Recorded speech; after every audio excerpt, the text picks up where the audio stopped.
Thank you for the introduction and for having me here today. Today I'm just going to discuss a collaboration between Calico Life Sciences and Google Brain, which focuses on re-examining the peptide-spectrum matching problem, which is one of the kind of core algorithms in proteomics, and seeing whether we can improve on it with modern techniques in machine learning based on deep learning. So at Calico, we're broadly interested in the question of why organisms age, whether they're a yeast cell, a C. elegans, or a mouse, or a human, and why aging tends to be a common risk factor for pretty much every disease we care about. And so we have a long-term goal to treat diseases of aging, and aging is a common risk factor for disease.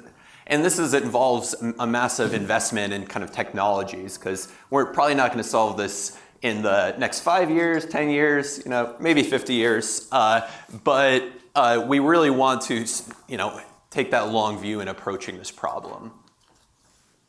And so thinking about understanding the process of aging requires us to measure a large number of attributes of organisms so we can accumulate kind of a list of hallmarks of aging.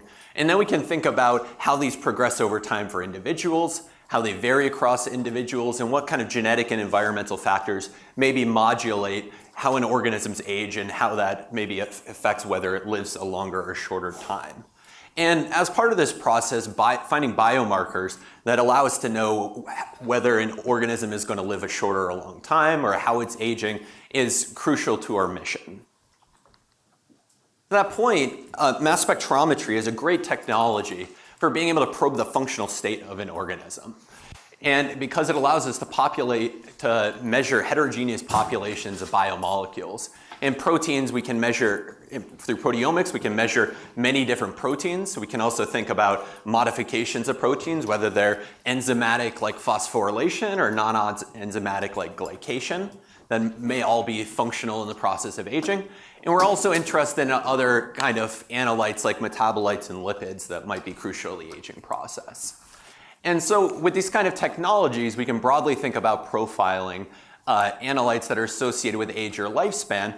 And one thing that's very useful for us is, if we do a terminal assay then to measure something like tissue metabolites, we're not going to be able to measure the lifespan of the organism. But if we can do longitudinal profiling of animals, then it'll allow us to kind of look at the time evolution of their aging process, and then we ultimately kind of have lifespan or disease as a readout. So to that point, being able to measure blood or some other kind of tissues non-invasively repeatedly is kind of crucial for how we approach this problem. Now, there's a big challenge we've run into with this, which is that a lot of information in mass spectrometry is just discarded. And proteomics is definitely the most mature of the kind of mass spectrometry types, but still we're tossing out more than 50% of spectra that we're just like, I'm not sure what peptide this is. And this is particularly bad for plasma, where maybe we identified 10 to 20% of the spectra that we generate in a typical experiment. So I'll talk about this problem a little bit more later on. But that's one of the big issues we're just wondering about, is just we're not harvesting that much information from proteomics experiments. We might not even be measuring the most relevant subset of it. So I'm going to broadly discuss the kind of peptide spectrum matching problem today. And so I'll kind of talk about how this is done with conventional approaches first. So in the peptide spectrum matching problem, first we are basically considering individual experimental fragmented peptides. So if we took a protein, we'd apply some tryptic digest to it that breaks apart peptides in well-recognized patterns. And say we isolate, then we can separate them via liquid chromatography. Say we isolate out this red peptide.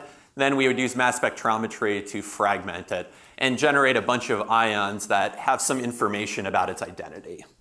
Now, in order to actually figure out what peptide this is, we generally look at the organism's genomic sequence and basically do a translation of it. So if I go into mouse and I say, what's its actin B protein look like? It's going to be this sequence. So then we can apply the same sort of rules that are real enzyme used to carry out an in vitro tryptic digest to say, what are the likely peptides that would result from mouse actin B? It's this list, and then we could take out any individual one of these and say, and because proteins fragment in pretty predictable ways, at least in terms of what bonds will break, we could say what are the likely set of fragments that could be generated. So that's kind of shown down here, is you basically will break between each amino acid, and you'll either generate an N-terminal B fragment or a C-terminal Y fragment. And so you'll have this series of ions that are basically just differ by one amino acid, and you'll have a B and a Y ion series. And then you might also have some common neutral losses, like loss of water or loss of ammonia. And so with just this peptide sequence, I could say, yeah, these are the fragments I'd probably expect to see. So then we can compare the experimental fragmentation spectra and the theoretical peptide spectrum. And so these are kind of just aligning these two spectra I previously showed you. And what's conventionally done in this is basically just doing something like a cross correlation. So you're basically just going along and saying, what's the correlation between these spectra, allowing for some deviation in mass tolerance. But because we don't have a lot of information about the theoretical spectra, the abundance of theoretical ions, it's not really used in most algorithms. But since this was kind of an example I generated as a dummy, we could see, if we could really annotate these comprehensively, you have all of the Y ions are present here, you have all the B ions, and you could basically read off just the sequence of the protein from the differences between the individual ions. And so this is kind of the conventional algorithm implemented in Comet or many other search engines. And there's an additional layer. This allows us to evaluate one possible match, one fragmentation spectra compared to one possible peptide sequence. But we're going to have many hypotheses that we actually want to evaluate. So we have to come up with some threshold that says this is a good or a bad match. And so I think this is a little bit easier to think about in the kind of more common genomic setting where we have something like a p-value. And so p-values are basically constructed so that if the null hypothesis is true, they're going to be distributed as uniform 0, 1. So it's going to be basically just a flat curve across this kind of 0 to 1 p-value space. Whereas if we actually have some significant results, we'll tend to have small p-values. So we'll have some values that are closer to 0. And if we measured many different hypotheses, we'll actually have a distribution that's a mixture of true negatives, which are going to be the uniform 0, 1s, and true positives, which are going to be shifted to the left towards smaller p-values.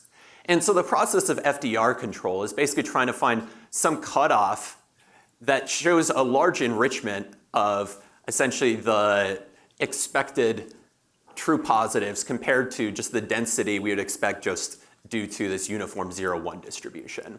And so that's basically how we can calculate an FDR of 1% or 10%, depending upon what data modality we're working on. But one aspect of FDR is it's really an attribute of a set of hits. So it's saying all of these hypotheses we evaluated together have a 1% or a 10% false discovery rate. We think 1% of them are likely to be false. Whereas you can also say for individual observations what their error rate is. And so this, in proteomics, this is sometimes called the posterior error probability or the local FDR. But that's kind of a property of a single match or a hypothesis we want to evaluate rather than a population of them. So this is kind of a general framework for thinking about FDR correction when you have many hypotheses. But in proteomics, we can't really play by this rule book because for something like cross-correlation, we don't actually have something like a p-value or a closed-form distribution, a closed-form expectation of what the null distribution looks like. So instead, what we do is we basically reverse the entire proteome, or we reverse individual proteins or peptides, and then we say what tryptic peptides would be generated from these. And so these are going to be true, since these aren't real peptides, they're going to be true negatives by construction. And so, like the previous problem, we can say if we go through and we match each fragmentation spectra and say, which peptide do you best match, there's going to be some cases that they match to forward matches that were actually encoded in the correct direction in the genome. And these are going to be a mixture of true positives, so valid matches, and true negatives, so things that just happen to match this by chance. And then we're going to have some matches to the reverse or decoy hits that are going to be true negative by construction. And so if we looked at a distribution of these, we'd see that these decoys tend to have a pretty low score. And if we looked at the target distribution, it would hopefully be pretty bimodal. So it would have a number of hits that look a lot like decoys, shown here in the kind of black dashed line. And then it would have some hits that would be real matches, and those are shown by the blue dashed line. And then again, we basically still want to find an FDR on these. So we can kind of use the number of dummy hits to serve as essentially an empirical null distribution. So we can count the fraction of dummy peptides greater than a given score and say essentially that's a p-value. So we're drawing some cutoff around here to draw, say, we're achieving a 1% FDR. And so you can do the same thing to assign both FDR and posterior error probabilities. Now, often we don't just do a simple method like COMET with the forward and reverse hits. We apply some additional algorithms on top of this in order to refine our matches. And so this is done to kind of include other information that's not present just at the comparison of one fragmentation spectra to one peptide level. And so a couple algorithms that are conventionally used for this are support vector machines and linear discriminant analysis. And really, they're just trying to create some clean separation of saying, yeah, we think these are dummy peptides, and we think these are likely the real peptides. But they're able to bake in additional information that might have some predictive value. So this might come from the data set, level, like how many times was the peptide of this match total? If it was seen 40 times, maybe we believe it is more likely than it was seen once. How many times peptides associated with the protein that was matched were observed? There could be spectral level information, like what's the difference between the top score and the second best score. There can also be other information that may be informative, maybe not, like the number of charges, whether there's a miscleavage. What's the difference between observed and peptide mass to charge? You could really have a lot of features incorporated into here. But then these algorithms can essentially just empirically say, which of these has predictive value. So this kind of gets to the second part of my talk. I showed this figure previously that showed basically across 20 or so data sets that I worked up with COMET plus Percolator, what was the fraction of unidentified spectra at a 1% FDR at the end? It varies a fair bit, but it's pretty much always in the 50% range. And so this is going to be some combination of really three different types of peptides that we're failing to detect. There's peptides we're not looking for. They're not tryptic peptides that are trivially encoded in the genome. There's peptides maybe we're looking for but not finding. So they could be low quality, they could be missing ions, they could have extra ions that we didn't expect. And there could be non-peptides in hybrid spectra. Now, based on at least some analysis we've done in TMT, we can see that most of the spectra, whether they're identified or not, will be labeled with TMT. So I think that at least most of the fragmentation spectra we're generating are some sort of peptide. They just might not just be a tryptic peptide. So what could be some of these unmatched features? Well, as was discussed yesterday, there can be a lot of different modifications to proteins that exist. And some of these are common, some of these are more rare. There's modifications like phosphorylation, acetylation, ubiquitination, which might be more ubiquitous. And then there can be genetic variants or really a slew of other modifications that could exist in experiments. This database that was referred to yesterday, Unimod, has about 1,500 entries. And those just have to do with the differences that are associated with a fixed difference in mass. Whereas there could also be other modifications that would be hard to even represent in a database like this, like degraded proteins, rearranged proteins, or even proteins from other species, which you could get in metaproteomics or leaking across the intestinal wall. So probably the most common way we try and deal with some of these modified peptides is by doing variable modification searches. And so this is implemented in many search engines, including MaxQuant. Here's a window from the kind of view in MaxQuant. And this allows us to basically say, in addition to tryptic peptides, we're also going to look for some common modifications, just expanding our search list. So you can look for chemical modifications like methionine oxidation that maybe are less interesting biologically, but you can also look for enzymatic modifications like phosphorylation and acetylation. But one of the challenges with this is you really have to know what you're looking for. So you kind of have to know what modifications to pick. And you can only choose a relatively small number of modifications, whereas there's 1,500 entries in Unimode.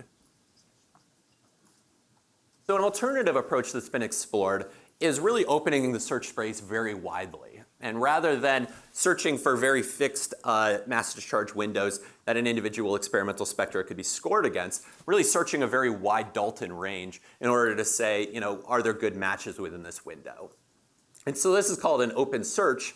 And what this would do then, if we looked at the peptides that we're matching, you'll have a big mass around 0 that are just the tryptic peptides, but then there'll be some peaks at kind of characteristic mass differences like phosphorylation, which are modified peptides that were detected with this open search. But really, this could allow for any kind of modification. And one of the big problems with this or one of the nice things about this is it increases the overall number of peptides detected. But the challenge is that it reduces the recall of peptides that were detected in a more closed search where you're looking for either tryptic peptides or variable modified peptides. And so you usually just get a modest decrease in tryptic peptides because they usually have pretty high quality spectra, but you result in a very large loss in the variable modification search. So if you search for oxidation with a closed variable mod search versus an open search, you would recall less than 30% of the hits.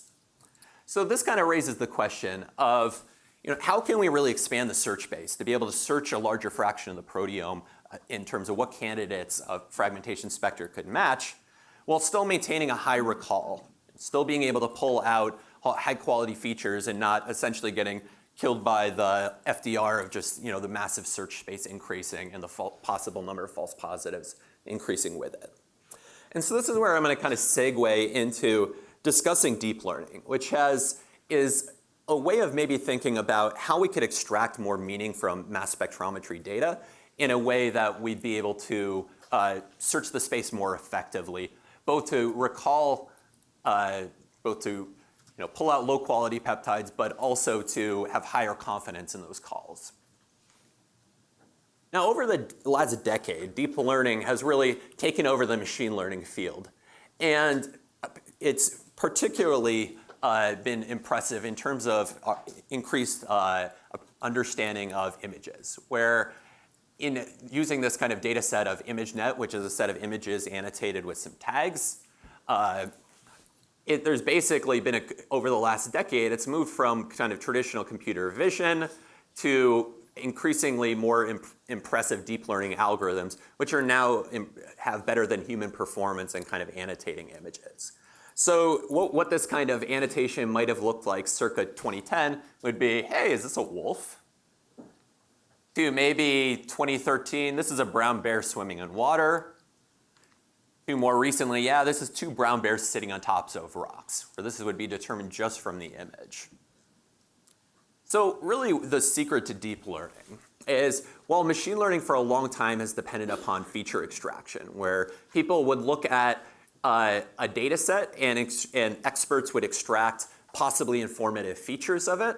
This is what was basically done with Percolator by saying, hey, maybe mass deviation is important, maybe number of charges is important, maybe these mass deltas are important. And then they could feed that into some downstream algorithm which would try and make the call of whether there was a match or a non-match. Here, is this a car or not a car? Whereas deep learning really takes an end-to-end approach where it really allows data to do feature extraction plus classification. So you would just show it images or features, and then it would make a classification of this is a car or not a car. So at its heart, deep learning is really still just a machine learning algorithm, which is just an optimization algorithm. So what these algorithms aim to do is basically they have a loss function that says how well they're doing. So in the case of something like linear regression, we could say that the loss function is the residual sum of squares between the line of best fit and all of your data points. So this would be a pretty high loss. It's not a very good best fit line. This would be a very low loss. It fits the lines pretty well. And we could say if we started out with essentially just the slope and an intercept, so some initial weights, then what we would do is essentially calculate, then that would give us some residual sum of squared loss. Then we could say, how much if I tweak the intercept or the slope, would it affect that loss? So that would be estimating this gradient, which is basically how much the loss is affected by each of the parameters I'm fitting. And so if we took a small step down that, tweak the intercept, tweak the slope, we would see a decrease in the loss, and eventually we'd reach a local minima. So every machine learning algorithm does this, but one of the big differences between fitting a linear regression and fitting a deep neural net is there's two parameters here, and a deep net could have hundreds to hundreds of thousands. So in order to fit the parameters at that scale, you need to really rely upon, we use this technique called backpropagation. So I'll take a little bit of time kind of walking through how this works. So what backpropagation does is we can basically take the neural nets are essentially just composed of a bunch of functions. And that ultimately link to this loss. And we want to minimize this loss function. So we want to be able to say what's the relationship between the loss function and every kind of parameter that we can tweak in the network. So if we want to be able to calculate the derivatives of the loss function with respect to parameters, we kind of have to know the state of all the variables. So that's the kind of forward pass, is based upon our current variables, what are kind of all the intermediate variables. So if given x and y, what is z? Because it's f of x, y. And then there's another step. Once we have a kind of current guess for x, y, and z, we can do this backward pass. And if this loss function basically is some function of z, then we can say how much does the loss function change if we tweak z. And then we can say, okay, after that, since z depends upon x and y, we can essentially apply the chain rule to say, okay, the loss with respect to x is going to be the loss with respect to z times the partial derivative of z times x. So what this is doing is basically just taking a bunch of local estimates of how one variable changes with respect to another and chaining them together into kind of to be able to evaluate those derivatives deeper in the network. And so what we do with this is basically it allows you to calculate these how much the loss would change with respect to every variable in your kind of deep network by kind of applying this many times. So this is very shallow, but we could do this kind of recursively to get these kind of gradient estimates. And once we know how much the loss will vary if we tweak each variable, we just have to decrease the variables down that gradient a little bit in order to decrease the loss. And so really this kind of process of minimizing minimizing the loss function through gradient descent is really just a process of recursively evaluating how the loss depends on parameters and then updating those parameters. And one of the really cool things about this is that with the kind of modern frameworks that are taking off, we can kind of compose functions of pretty much arbitrary complexity. And it's really simplified a lot of the work is that you can essentially, it provides an abstraction where all of the optimizers' estimates of derivatives are baked into these frameworks. And you can really think about composing networks and the architectures that will capture aspects of your problems rather than focusing on the nitty-gritties of updating partial derivatives. And so over the last kind of 5 years, these frameworks for deep learning have just taken off. So this is kind of a graph, and TensorFlow and Keras are particularly strong front runners here. But they all kind of provide similar functionality in terms of they include optimizers that are just trying to minimize a loss function through iterative updates. But Keras provides a little bit of like a higher level abstraction. So it can say, oh, I want a 5-layer deep network with 20 nodes and fit the data. So it's a little bit more like plug and play. Whereas TensorFlow allows you to get into kind of nitty-gritty of defining mathematical expression. But it's extremely powerful because it can basically use it to minimize any function. So deep learning networks, there's a bunch of different subtypes that are really suited for different types of problems that one might be working with. And so a couple kinds of networks that we used extensively in the project I'll be discussing in a bit are a fully connected neural network. This is probably the most conventional kind of network where we have some kind of inputs, whether it's pixels or fragments or amino acids. There's some output like whether this is a match or a non-match. And then there's some hidden layers with a bunch of connections between them where we could learn very complex functions that relate the inputs to the output layer. Another kind of neural net that I'm going to briefly discuss is an LSTM, or long short-term memory.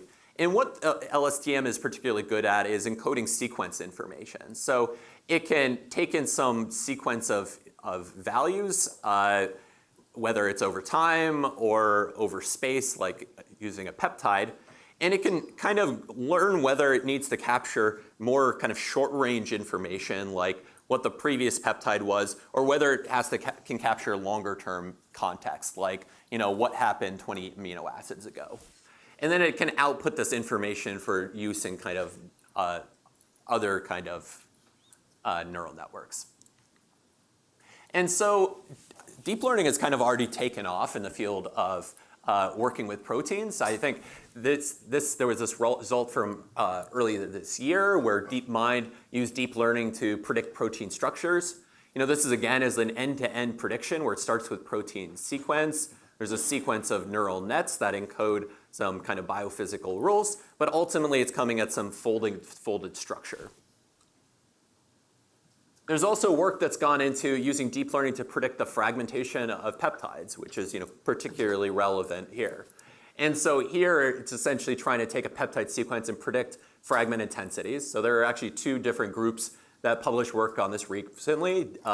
DeepMass used experimental spectra to work on this problem, and Jürgen Cox was involved in this project. And so the goal was essentially to, the main readout was, how accurate, how can you reproduce experimental spectra with predicted spectra, which include abundance information, which is something that's been conventionally, missing. And then this could be used for either DDA or DIA type approaches. And then the ProSig consortium had a similar approach, but they were trying to predict synthetic peptide spectra, which is this Proteome Tools data set, which I'll discuss a little bit later. But one of the real challenges with the specific kind of problem that I'll be discussing is that while these kind of two previous applications of deep learning had pretty good ground truth, they wanted to predict the protein structure, or they wanted to produce a peptide fragmentation pattern, we're trying to predict whether something is a peptide spectrum match.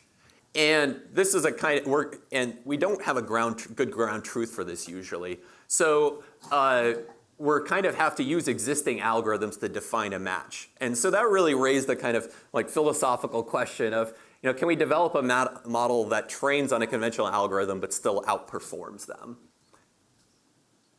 And so I'm going to discuss a little bit the algorithm we developed to do this and highlight a few of the pitfalls that we ran into in order to do this, which are probably some of the greatest lessons learned.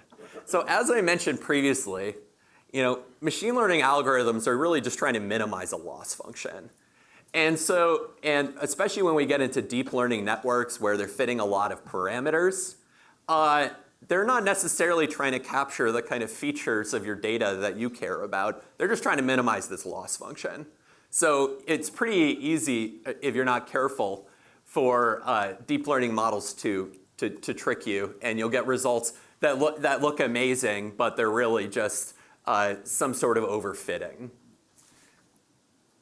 And so good practice kind of in the machine learning field to avoid overfitting is to do a train validation test split that looks something like this, where we essentially take our data set, we'll split it up into some chunk of training data and testing data. We'll put the testing data in a safe because we want to try that out at the way end.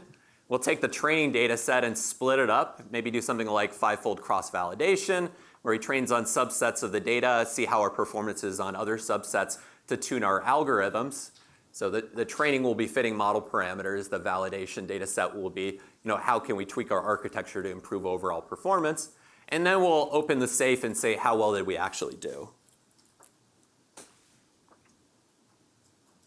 Now, this playbook, we basically was totally insufficient for this problem, given some of the intricacies of proteomics data and the not having solid ground truth. So I'll discuss some of the some of the challenges we ran into to actually fit a good model to this data. So since we generally in proteomics care about something like at a 1% FER, what's the fraction of scans or peptide spectrum matches that we can achieve? We might think, can we just directly optimize the FDR and just say, do forward decoy searches and try and predict and try and discriminate forward peptides from reverse peptides. Now the problem is that the deep learning algorithms are really good at this. They're just going to memorize what a decoy peptide looks like, and we'll always say, a decoy peptide is bad and a forward peptide is good, regardless of, as we discussed, forward peptides are really a mixture of true positives and true negatives, but the deep learning algorithm's like, no, they're all true positives. It's good. So it'll reach like 100% rate. So that's no good. So we don't want to train with this, but we can still use FDRs in evaluation. So it's still useful for evaluating the performance of an algorithm. So it gets to, how should we maybe train our algorithm as an alternative? Can we say, one way we thought about doing was basically saying, can we take the best match for a given fragmentation spectra, label that as a positive example, label all the other examples as a negative example, and try and train to discriminate them? But one of the challenges with this is that most of the negative examples can be pretty trivially distinguished by mass or a terrible cross-correlation. So we don't generate a model that performs particularly well because it doesn't learn any of the fine nuances of peptide chemistry. It basically just learns to treat mass as being very important. And so this again was, it wasn't pathological. It's just it saturated at a very low level of performance. And so in order to make this a little bit harder, what we did was force the algorithm to distinguish hard examples. So examples that Percolator and Comet were having a difficult time of really discriminating on their own. And so in this example, we basically take the best match, the top one peptide spectrum match, label this as a positive example, and we take the second and third matches and label them as a negative example. Now, some of these second and third examples might actually be the true positives because they scored pretty decent. And some of these best matches might actually be true negatives because there's still some error rate on them. So we actually weight by the posterior error probability. So every match actually has its own kind of specific error rate that we can use to inform the model and say how aggressively it should penalize itself if it predicts it correctly or incorrectly. So, I mentioned that the process of cross-validation in general, like avoiding overfitting here, was really a big challenge. So to kind of summarize how we can actually apply cross-validation in this kind of conditions, there's a few ways we could think about splitting up data sets in order to be able to train on some set and evaluate on another set. We could think about splitting by scans. So basically just taking every fragmentation spectra, dividing them into 5 bins, train on 4, validate on the other ones. Now the problem with this is that peptides are often fragmented multiple times. So you'll have some peptides that are present in both the training and the test set, and the deep learning algorithm will just memorize them. So it'll just come up with, hey, I've seen this peptide before. I trivially mark it as being found. You can also say you could split by peptides, But some peptides, again, are very similar, like they have variable methionine oxidation, or there's a mistriptic cleavage. And again, the deep learning algorithm could just memorize these and say, I've seen this peptide before, or something similar. And so the problem with that is it might do that whether it's a true positive or true negative. And finally, we could actually say we want to split by proteins, which may allow us to, which would result in overfitting to the data set if we just worked with some. This is generally what we want to do, is split apart general proteins. But to avoid overfitting to either data set or lab-specific patterns, we really try and generate a big data set to train across that includes multiple species, multiple different labs. So we're able, and multiple organisms, yeah. So we can generalize across different features of peptides that are going to then be applicable in new labs. So we won't be overfitting to maybe the nuances of individual labs or organisms chemistry. So that's no good, but we can split by proteins and aggregate across different organisms and labs. So this whole process of trying to get around some of the pitfalls in proteomics and say, how can we use a kind of tenuous ground truth to improve ourselves is, in order to learn kind of general features of mass spectrometry, we're really a couple elements of it. One is using many examples. Another is recognizing that the labels are noisy, but we have some estimate of how noisy an individual label is. And we can apply a couple of safeguards to try and get the model to avoid cheating by really evaluating proteins that it was never trained on, and by only training on forward PSMs, but being able to evaluate on the forward reverse search. So in my title, I called this bootstrapping because it kind of reminded me of this Baron von Munchausen, pulling yourself out of the swamp by your bootstraps, just like doing better without actually, by just sequentially working on algorithms with no ground truth. So I'm going to discuss the algorithm. After we figured out the training regime, how we could evaluate this algorithm, we could finally do the fun part of fitting an algorithm that could try and capitalize upon features of peptides and fragmentation spectra.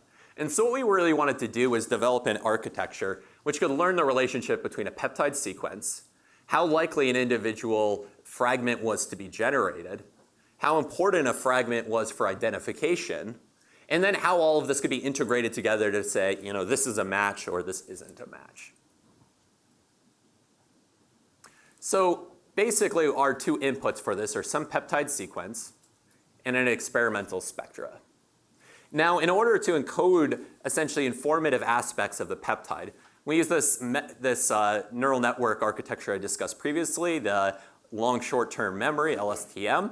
And we actually use a bidirectional. So we're encoding two networks, one going from the N terminus to the C terminus, one going from the C terminus to the N terminus.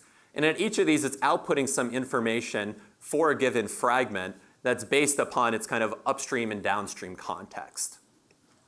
And so this could include, and so then what we do with this is once we have some information about that's encoding the kind of peptide context, we can say how these different fragments depend upon each other and allow this to essentially generate in silico spectra. And so this is kind of maybe, at this layer, this embedding would be a little bit more comparable to like the deep match or the ProSit results in terms of it's really just generating some prediction comparison of in this kind of mass discharge space for the experimental spectra and the spectral representation. But what's a little different from our approach is we really are doing peptide spectrum matching end to end.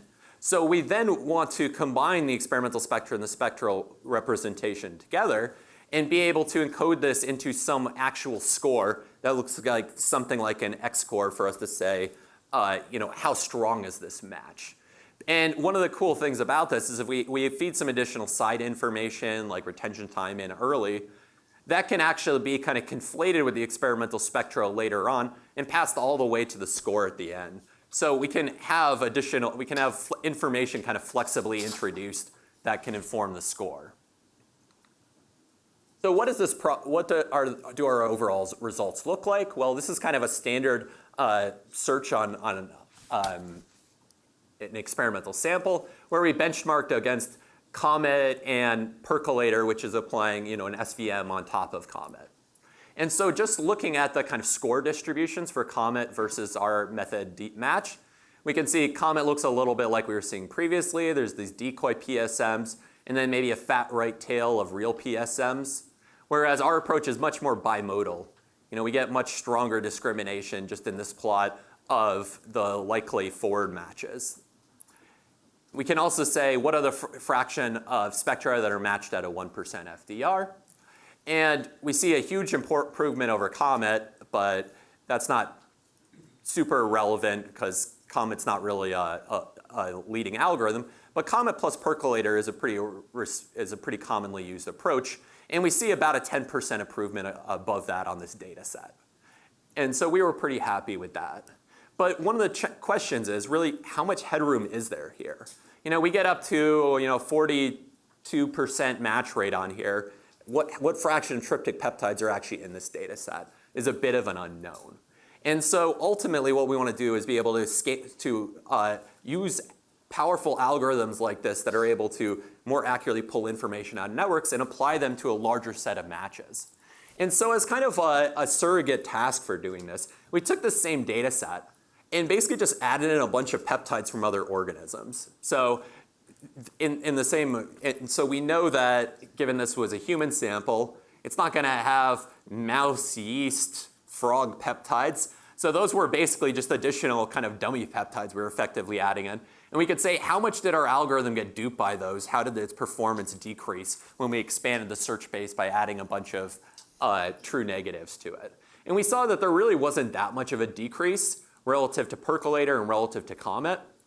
And so this suggests that as the search space continues to expand, having more powerful algorithms to be able to score a large number of hits is going to be increasingly important.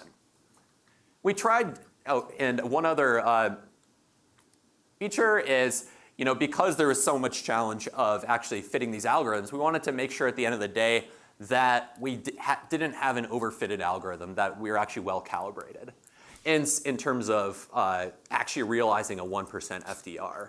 And so in order to do this, we used the Proteome Tools data set, which is a data set of 157,000 synthetic peptides spiked into 1,000 at a time into an instrument, and they're going to modify peptides on the way. And we were able to use that basically to validate that we were indeed realizing a 1% FDR. But actually being able to use algorithms like this to search modified peptides is going to require a little bit more thinking, because modified peptides or things like semi-tryptic peptides in a real sample will tend to be lower quality. So an algorithm like ours might just toss them away because they kind of, it might focus on the high quality peptides more readily unless you have a good training regime. But this is something we're excited about for the future. So, I think that really how we're going to continue to improve upon peptide ID rates, which we kind of allude to as this kind of proteomics dark matter, the approximately 60% of the proteome we leave unidentified, is going to require some kind of combination of expanding the search space with algorithmic improvements that allow us to better discriminate among candidates at scale. And that reconciling these two views is going to help us get a more comprehensive view of the proteome. So just to conclude, I've discussed the kind of peptide spectrum matching problem more conventionally. At the end of this, we're left with a lot of unidentified spectra. One way we've tried to identify spectra more extensively is by developing more powerful scoring methods. And these tend to work especially well as the search space is increasing. So finally, I'd just like to thank my colleagues at Calico and Google Brain who worked on this project with me. There's available positions at Calico, so feel free to grab me later in the conference if you're interested. And thank you for your time.